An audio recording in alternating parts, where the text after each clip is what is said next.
In this video, we are going to discuss the third stage of the hero's journey, the refusal of the call.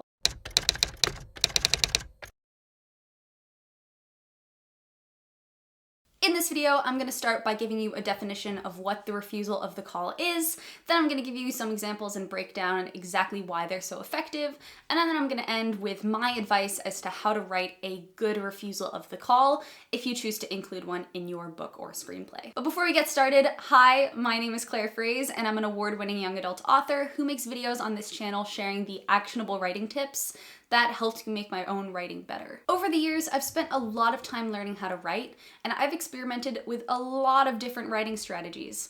And because writing is such a difficult thing to teach and there is no one way to learn how to write, and the way that you learn how to write is really only about experimentation and figuring out what works for you, I'm sharing with you what works for me in the hopes that it will also work for you.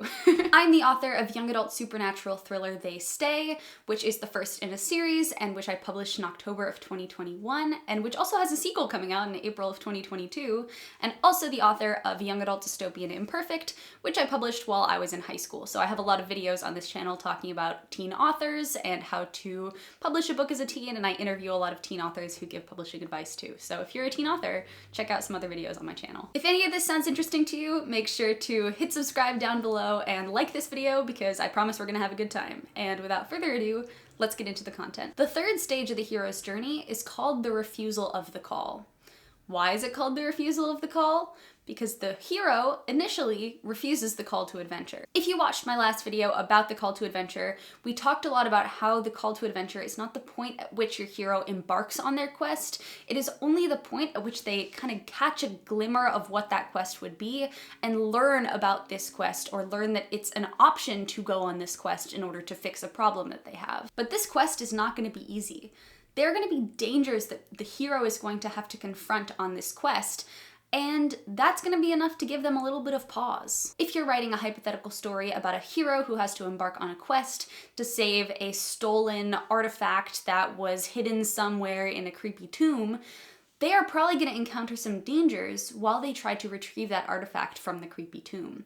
There are going to be things wanting to kill them, there are going to be probably people trying to kill them, and that's going to be enough to make them a little scared and maybe think about not going on this quest. In Star Wars: A New Hope, when Luke learns about the message that Princess Leia left in R2-D2 and learns all about the Jedi and has Obi-Wan wanting him to go with him to Alderaan, Luke wants nothing to do with that. He tells Obi-Wan Kenobi no, he leaves, and it's only after he finds that his aunt and uncle have died and that this threat is impacting him too, that he rises to the occasion and goes along with Obi-Wan. When he first learns about the mission to go and rescue the princess, he doesn't really feel like that has anything to do with him because he is living his own life, he is fine, his aunt and uncle are fine, but when he goes home and learns that his aunt and uncle have been killed by stormtroopers, he can't run away from this anymore. What Princess Leia was talking about in her warning is impacting him in his real life, so it gives him no choice but to step up and go with Obi-Wan Kenobi off to Alderaan. The refusal of the call is effective in storytelling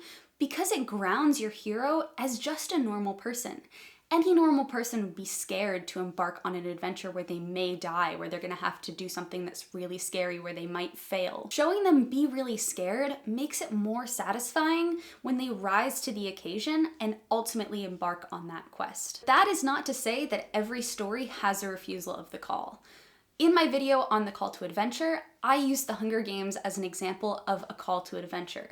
However, The Hunger Games does not have a refusal of the call. I believe the call to adventure in The Hunger Games is Prim getting chosen for the reaping, but Katniss doesn't hesitate before volunteering in Prim's place. She doesn't refuse the call, get scared, and then volunteer in Prim's place. She's so devoted to her sister that she doesn't even think about the consequences of the games. She just volunteers for her sister because she needs to protect her sister from that harm. So you don't have to have a refusal of the call in your story, but I think that if you are able to and it makes sense in your world, it's probably a good idea. My supernatural thriller They Stay follows a 16-year-old girl named Shiloh whose younger brother goes missing under mysterious circumstances.